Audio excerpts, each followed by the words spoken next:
Good evening, my name's Kerry Duval, I am the Warrior Queen, and tonight I'm stepping in for my fellow warrior Annette on the Power Hour of Self-Care. Before we start the show, I do have to put out that this is going to be a trigger warning. Tonight's subject is PTSD and sexual abuse. Please take that into consideration if you're going to continue watching. I've got amazing guests backstage. See you in a minute.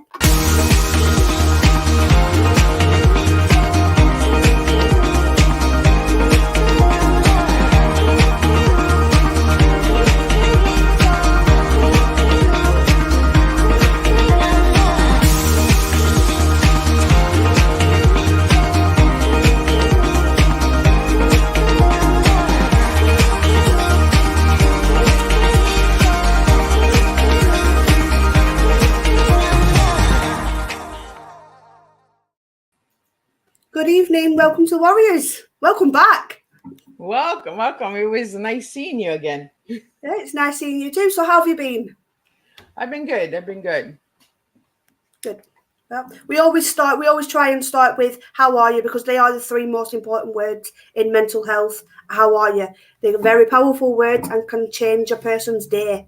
Just three little words. Remember that one.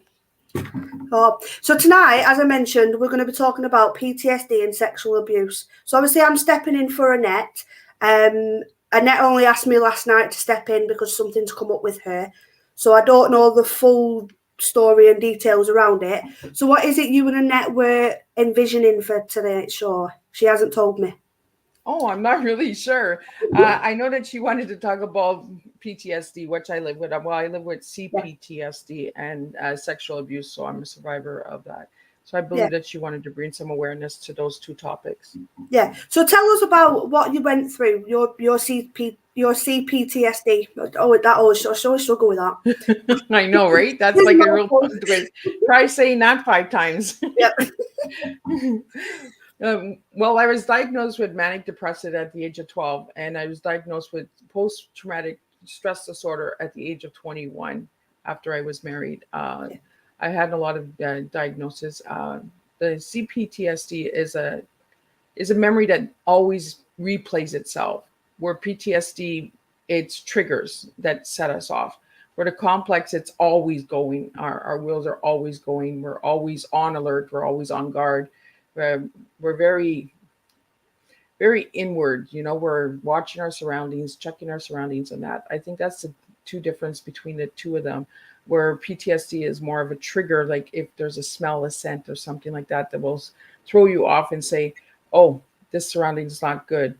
But for somebody that lives with complex PTSD, it's on alert all the time. So it's almost like we're like little puppies kind of sniffing around our surroundings to make sure that we're okay and we're in a safe environment. So we live on guard 24/7 is the best way I can explain that. Yeah. I think for our viewers that don't know the difference between CPTSD and PTSD, sorry. Again, with the words, letters. Tongue twisters. Yep. So CPTSD is where the trauma event has been not just one event, it can be multiple events, and it can be continuing trauma over, say, a few months, a couple of years, whatever. So it's over a certain time. And then PTSD, it's generally one major event that causes it. So that's the difference between CPTSD and PTSD. So that's for the viewers who are not aware.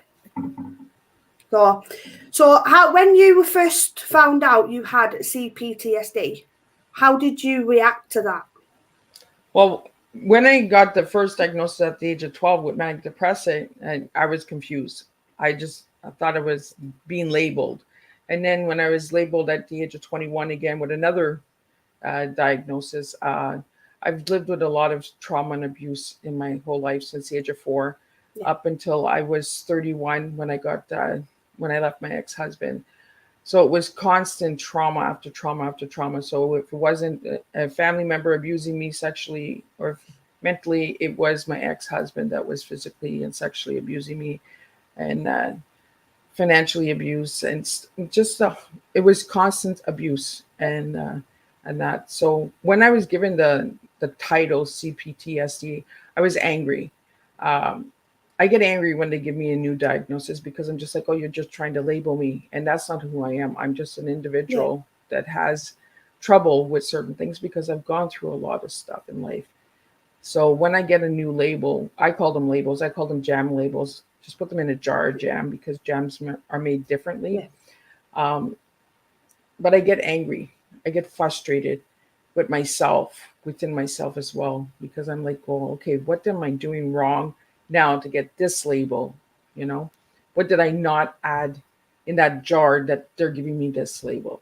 Or what work haven't I done? Or, you know, what self-help haven't I done for myself? Because it's a journey for us to truly transform and change ourselves, right? We can't, and I want to say this, Kerry, in the last couple of years, I've stopped giving the power to the abusers that abused me and stopped giving them the power of saying they made me strong. I was strong, and that's why they came at me. That's why they came for me, because they tried to break me, because they seen the strength in me. Yep. And I want a lot of viewers out there and listeners out there, if you've been abused, do not give the power to those abusers. They already took enough from us. We don't need to give them that power that they made us strong. We were already strong to begin with. Yeah. I mean, from personal experience, I've obviously recently I've been working through some issues of my own, and now I've got to the point where I can be around my abuser and not be triggered by her. You know, and I think that's powerful to me. I mean, I did a video a few months back. It was just a one-off video by myself, and I basically said to them, thank you. Because if I hadn't gone through everything I've been through in my past, I wouldn't be the person I am today, sitting here sharing my story with everybody. I wouldn't be here, you know, because if it wasn't for the events that's happened in my life in the last 4 years now, well, just over 4 years, I wouldn't have had the confidence to sit in front of a camera and tell my story and talk to different people around the world. I was always that shy individual. Oh, no, I don't like the camera. I hate the camera. You know, I've got to the point now where I can say thank you to my abuser for putting me through what she put me through. Thank you to the bullies that put me through what they put me through, because I've taken that and I've built myself. Yeah, all right, it was horrible and I've had some really, really bad negative times. But on the other hand, it's taught me so much about me as a person and as a character. And I've been able to build that and work on myself and transform into the person I am today. And I understand where you're coming from with that, Kerry. Saying thank you to them, that doesn't mean that we're giving them a praise for hurting us. We're saying thank you because this is who you have created for us to be able to share our stories today. And I'm the same way. I would not change anything that has happened to me. With all the abuse that was given to me, I would not take it away because it made me who I am today. So I know exactly where you're coming from that. Yeah, you know, and I think that's, you know, it's basically you're telling your abuser that you don't have the power anymore. I have that power. The power is back with me. Or I'm a strong character. You've made me into this strong character, and I'm powerful enough and strong enough to say thank you for what you've done, because you've made me who I am today. You take back that control, and that goes with the forgiveness, right? Forgiving. Well, a lot of people will say, "Oh, well, you haven't forgiven." Yes, I have forgiven. If I wouldn't have forgiven, I would not be able to be strong where I am today. I would still be in the victim mode. I would still be blaming myself. I would still be, oh my God, this happened to me. I can't move forward. But I have forgiven, so I can move forward. So I can say, you know what? Thank you. Now I've forgiven you. Now move on. That doesn't mean that I want you over for Sunday dinner. That means I've forgiven you. And, you know, our relationship will never be the same because you have broken that trust with me. You have come and taken something from me. So don't expect me to give you 100% of who I was because you took that percent from me. Yeah, exactly. You know, coming through trauma That's when you hear the truly powerful stories. So, I mean, we've chatted in the background about our stories and how they are similar. We've gone through similar things and come out the other side stronger individuals for it. So, but we're not going to talk too much because obviously I'm on your show later this month, is it? Mm-hmm. Yeah, That's so right. watch out for that one. Then you'll hear a bit more about me. But tonight's Yeah, about it'll be reverse tables. yeah. I'm looking forward to that. I get put under the spotlight. But yeah, so obviously, taking you back to when the abuse first started. So can you give us maybe a little snippet of what that abuse looked like, if you're all right with doing that? Oh yeah, I am a lot stronger than what I used to be, and writing helped me. Sharing my story in books has helped me become strong. It has given me that voice. I love writing. It helps me express. When I can't say it vocally, I like to write it on the paper. And on the paper, nobody can judge me, right? Nobody can say, "Hey, that's not true." And even if they say it's not true, we know our truth. We know what has happened to us. For years I was tired of hearing my family say, "Oh, that's the crazy kid. That's the crazy kid. Here's their stories again." And you know what? I am the crazy kid. I'm the kid that's breaking the pattern. I'm the kid that's speaking out and saying, "No more. What you guys did was wrong." My sexual abuse started at the age of 4. On my 4th birthday, I was raped by my uncle. That was my Oh my birthday God. gift. So, um, and he continued to rape me for years, and he was a reoffender because he went to jail, came out, and reoffended again because the family allowed him in our life again. And then I became pregnant with that man, and I lost my daughter. So the sexual abuse was not just one time; it was years, and it was many times, and it was weekends, it was weekly, it was because they were always together, and it was just a couple minutes here and there. Oh, it's uncle's time with you, it's uncle, shh, it's our little secret, don't tell anybody or I'll kill mom and dad, or or you're going to be the garbage of the family, I'm going to make you stink. Like, it was just really, really lots of taunting and putting fear into me. And as a little girl, you don't understand this. You look up to this person and you're saying, well, that's my uncle, I should love my uncle, right? Yeah. And but it wasn't only my uncle that abused me. There was lots of family members that kind of used me as their sex toy. And they just, shh, don't tell anybody. Oh, uncle had too much to drink, or oh, your cousin had too much to drink. I'm sorry. Oh, I was sorry about what happened last night. There was a lot of fondling. There was a lot of sexual jokes, and talking to a child sexually is abuse. Making a joke. Oh, one day when you're older, when you're an older woman, I'm going to get you. Like, that's taunting a child, putting that kid in fear that when she gets older, they're coming for you. There was a lot of that in my family. There was a lot of sickness, a lot of incest, a lot of, um, and again, I don't want to trigger anybody. It was hard. It was a lot of mental abuse in my family, and even to this day, there's still incest going on. And I've removed myself from those family members because it's sick.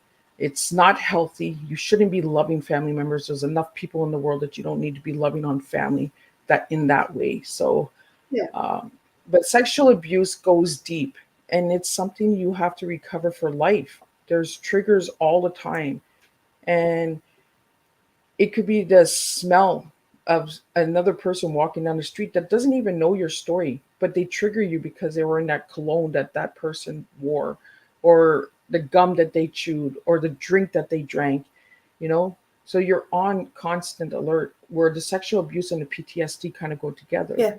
you know? So, yeah, so I'm a big believer that when we share our stories, we actually help people, and we actually open doors of the ones that are scared to open that door and ask for help. Yeah. Yeah. And thank you for sharing that because you do have a powerful story. Obviously, you've been through all that trauma, all that horrible abuse, and everything like that. But now you're a strong character who talks about what you've been through and tries to help others to change their lives around. You know, and it is amazing, and you're brilliant for doing that.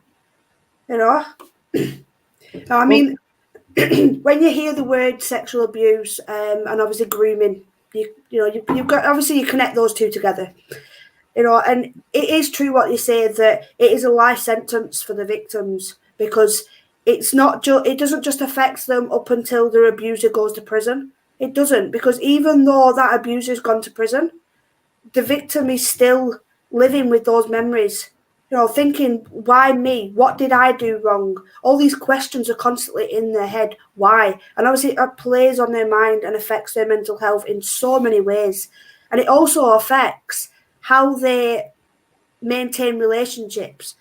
So when they do, obviously, when you did break away from the family and you started making relationships with new people, that everything that you've been through would have affected those relationships.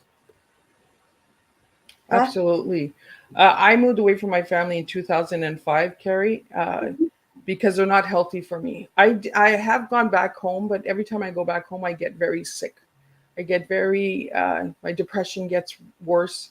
Um, my PTSD is on high alert. So my body is tight, tight, tight. So it starts to shut down and my conversion order just kicks in. So my speech and my sight and the way I walk and talk, sometimes I'll slur my language because I'm in fear, right? Because I don't know if they're coming at me again. I don't trust my family. I love my family. And I tell this to them all the time. I love you guys, but you're not good for me. yeah, We can still love people, but they're not good for yeah, us. We can still move on and still love from a distance. yeah, You know, we have to start taking care of ourselves. And for me in 2005, it was my breaking point. And I moved away because I had to save myself and I needed to save my children at the time. yeah, And even after moving away, there was more trauma because it was the grief of losing everybody, the grief of no longer having support. Not that I really had support to begin with because they're all mental games, right? It was what can they get from me? What can they benefit from me? When can they use me? Oh, when can we call Liz for this and call Liz for that? And I was just like, you know what? Don't call Liz because Liz is not answering. But it took a long time to get to that stage. It took a long time to say, you know what? It's not me. It's them that needs help, but I can't help them. I can't heal them. yeah, It's their choices, their life, but I can help and heal myself. yeah, yeah, definitely. I mean, similar to you, I'm at that point where now I know that they only get in touch with me when they want something, and that's not happening no more. You're not using me for whatever reason. You know, let's just ring Kerry up for something. No, because Kerry's going to block your number, and I'm also going to block you on Facebook. Go away. You Yeah, know, you only want to know when you want something. Well, no, it's not happening anymore. Go away. I don't need you. I don't need that toxic negative energy in my life. You know, and I've got to a point now where, um, you know, I went to go see my dad, and obviously my mum's there now. And my mum's my abuser. You know, and I was able to be around her and not be triggered. You know, I didn't feel triggered. I didn't feel threatened. I didn't feel inferior or anything like that. And that to me is massive. You know, because normally I'd be scratching my fingers because that's one of my things where it's basically a self harm thing where I'll cause myself pain. You know, and I had to stop myself doing that. You know, whereas now I'm all right. So it is just anything can trigger you. Going through even now you can still be triggered. You know, I mean, absolutely. yeah. So how has your past affected how you maintain and make new relationships with people now? Do you still have those issues? Oh my goodness, yes. Yeah, I have trust issues. I'm very guarded. I have opened the door for people to come in, but I don't let you stay in, if that makes any sense. yeah, I'm very, very analyst. Like I watch everything. I analyze everything. A certain move, a certain word, a certain character. You know, I'm kind of like scanning you, like I'm like a scan machine, and I'm like, oh, that's turning down, something's coming up. I can feel it in my bones. My intuition, I've listened to my intuition a lot. It has saved me from a lot of situations, so I really listen to that. Um, but yeah, the triggers are all the time, but I believe that by putting it in my head at a young age that I would never give others what I was being given is what has saved me and what has opened the door for others to be able to even just try and come in, Yeah. like, a little. Yeah, I think that's similar. That's similar with me actually, because growing up, I always thought I'd never be a mum, and I'd never be able to be a mum. Because I couldn't put kids through what my mum was putting me through. But obviously, I ended up with 2 children, and as soon as I found out that I was having my little girl, I knew instantly what not to do. So as a girl mum, I knew, right, okay, I know what not to do. So in a way, my mum taught me how to be showed me what a bad mum was so that I would figure out how to be a good mum. So it's like everything that she did, I don't do. I do the opposite to it. And now me and Tegan have an amazing bond, that I'm truly love. I do. I love. I never thought I'd have a little girl, and I'm blessed to have one of each. And And, I'm happy. I'm happy that you said that, Carrie, because that's how I am. Yeah. I never had a mom, so how do I be a mom when I never had a mom? Yeah. It's learning and trial and error. And that's what I tell my kids all the time. I'm not a perfect mom. I don't know how to be a mom because I never had one. I have a lady that I call mom, but I never had a mom. Yeah. So I don't know how to do certain things. I had to learn how to do these things. I watched from other people doing them, or I learned from foster homes when I was in foster homes how a mom was. Oh, this is what a mom does. Oh, okay. So this is what I have to do when I get older. I learned a lot of things from strangers instead of family. If my story is completely backwards. Like a lot of people will say stranger danger. Mine was family danger. All of my abuse was in the family. It was somebody I loved and cared about. Yeah. It wasn't from a stranger that hurt me. Strangers have treated me, and they've treated me like I wanted my family to treat me. So my family is strangers, and my family, for me, is the opposite. They are the people that I don't know who they are. And I don't think I ever will know who they are, Carrie. And I don't think they ever want me to know who they truly are. And that's on them. That's not on me anymore. Yeah.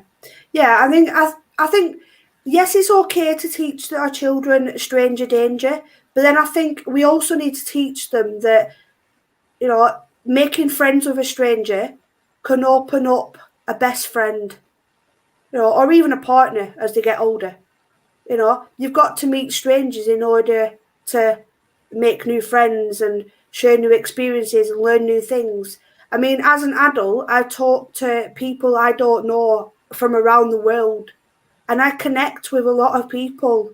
I've never met any of these people, like yourself. I've never met you personally, but through conversations that we've had, our stories are so similar.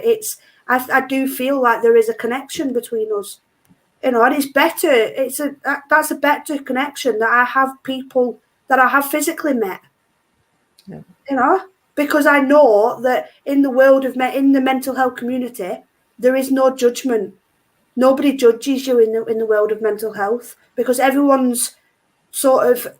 Well, I'm not going to say everyone's had the same story, but everyone's been through similar things. Everyone knows what the bad what the bad place looks like of mental health. So when they've hit rock bottom, we all know what that rock bottom looks like and feels like. We all know how hard it is to get back up and start hitting back and building your life back. We all know how hard it is. There's no judgment in the world of mental health, and that's why I love the mental health community. Yeah. And I'm with you on that one, Carrie. We connect because our stories are similar. Yeah. And I like that you said the word similar because nobody's story is the same. No. Everyone's story is different. And this is where I think the community is coming together and understanding each other's stories.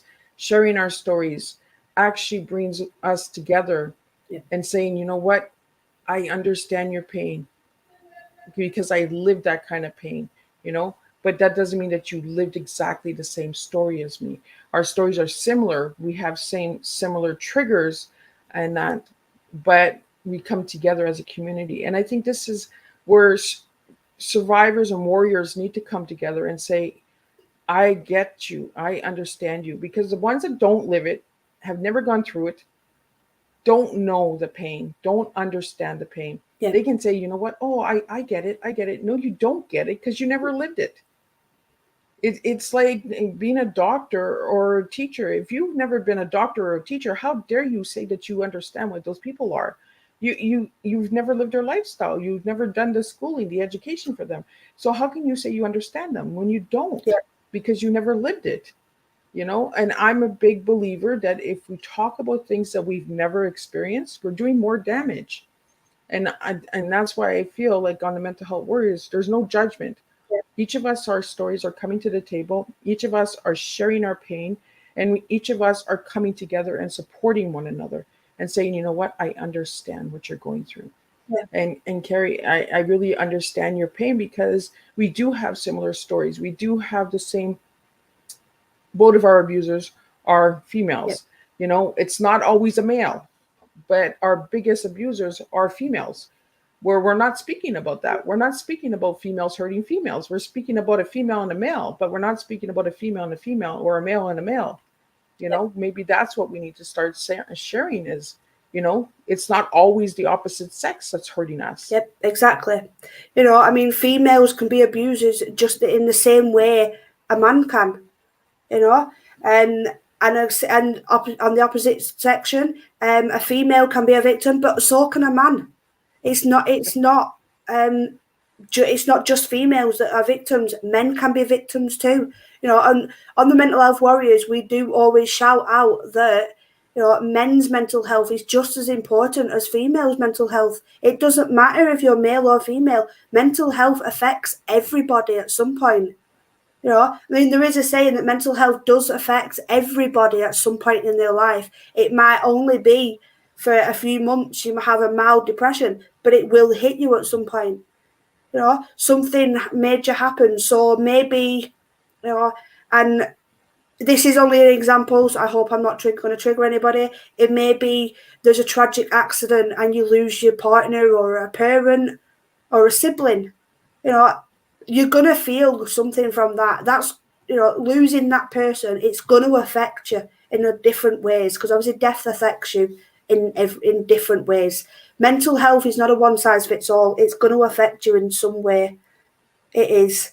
And obviously today, I'm filling in for Power Hour of Self Care, so we do have to touch on self care. Otherwise, Annette will shout at me. So, yeah, yeah. Because otherwise, I'll get a message. You didn't talk about self care, Kerry. Right? Okay, we'll move on. So what self care techniques have you used to help yourself? Writing has been my number one self-care for me. Coloring as well, and that's how I got to meet Annette as well. um, Nature walks, uh, by the water, uh, releasing exercises, different exercises, releasing a balloon, putting a message on a balloon and just releasing it, letting it go, writing a letter and burning the letter, you know, burning those words that we talk to ourselves and just taking that self-care for ourselves, right? Bubble Yeah. baths and tea. Well, of course, tea for me. Um, I I drink a lot of tea and I try a lot of different teas. And the reason that I do that is because there's different flavors and blends that mix in together. So it's kind of like a self-care of what kind of seed or flower can I put in with this flavor or this fruit and that vegetable. So I like to mix and match. I like to find a lot of teas that do that, where they have the vegetable and the fruit together, or they have the woodiness and the spices together. Because I like to see how they blend together, and I do that with people too. I like to see how people blend together when you put people together. So that's a lot of my self care. But tea and bubble baths is number one for me. Like And I write in the bubble bath. Like I take a journal and I write in the bubble bath sometimes. So Yeah, just make sure you don't drop it in the water. yeah, or fall asleep in the tub. I'm bad for that too. So no, stay safe. If you're gonna have a bubble bath, stay safe. You know, we will shout that out. You know, stay safe. Don't do anything that's you're gonna hurt yourself. No, my biggest self-care, Kerry, is writing. Yeah. Like writing and releasing. That's my biggest self-care. Yeah. Yeah, and you know what? I've used that very same technique. I had a lot of things on my mind, and Adam said to me, right, okay, we'll write them down and we'll talk about it. So I wrote everything down, and I wrote 3 pages down because that's how much junk was in my head.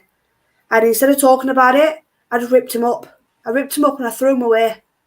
You know, and I instantly felt better because I was like, I've just released all that onto the paper and now I'm throwing it away. I don't need that in my head. I need to focus on me.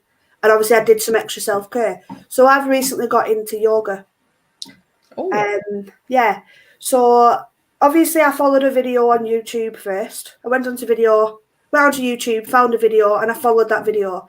It was a 13-minute video and it showed me a few exercises, a few different yoga poses, and showed me how to do the breaths and how to, you know, and how to focus on my breathing doing the yoga. And then I bought myself a book and I've started using it. So now it's every single day I'll do it where I put my diffuser on with some essential oils for relaxation, and I'll just have 10 minutes where I do some yoga, focus on my breathing, and it makes me feel so much better. Yeah, my anxiety just goes like that afterwards because I feel so good. It gives me that lift. You know, I mean, I can share that with people and I can say to try it. It might have the same effect. But again, I've got to go back to mental health is not a one size fits all. There's several different methods of self-care.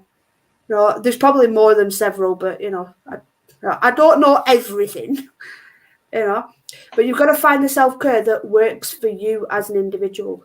That's the most important thing about self-care. Find the one that works for you. Yeah. When we talk to people, it's some of them have mentioned running, swimming, just going for walks, getting in the car and going for a drive, ending up somewhere new.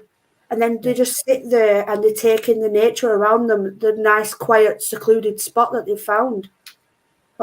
Some people have a certain area nearby their house where they'll walk to and they'll just stay in that area for a little bit and then they'll go home. And that helps. Reading, listening to music. The list is endless. It's about finding the one that works for you. Speaking of Annette, we've had a comment from her. I will ping it up when my mouse lets me. There you go. Been doing yoga for almost 7 years. It's a huge difference for my life. Yeah, and you know what? I'm just about to say, she's commented, I love yoga. I do love yoga too. I'm enjoying it. It's just like you, Annette. I hope I've done your show justice tonight, Annette. I hope you're going to be happy with it. You'll have to watch it on the replay and tell me if I've done okay or not. Well, you're doing amazing, Kerry. Thank you. So tonight was also my goodbye show. So I am taking a back step from the Warriors in order to focus on the next chapter of my life. A course has come up that needs my full attention. I will still be in the background supporting the Warriors. I will always fully support the Warriors. And if for any reason any of the Warriors need me, you might just see me pop up here and there, but I'm not going to be a regular feature of the Warriors anymore. I still will be in the backgrounds working though. So I'd like to thank everybody for supporting me, for all my viewers on my show and all my guests that have joined me. I've had an amazing time being a host on the Warriors, and maybe I'll be back in the future. I don't know. But thank you for being an amazing guest, Miss Liz. I look forward to being on your show soon. Absolutely. I can't wait. That one. I can't wait. It should be an exciting show, and we will spill a strong TEA with you. We will. So thank you, everybody, and goodbye from me. See you later.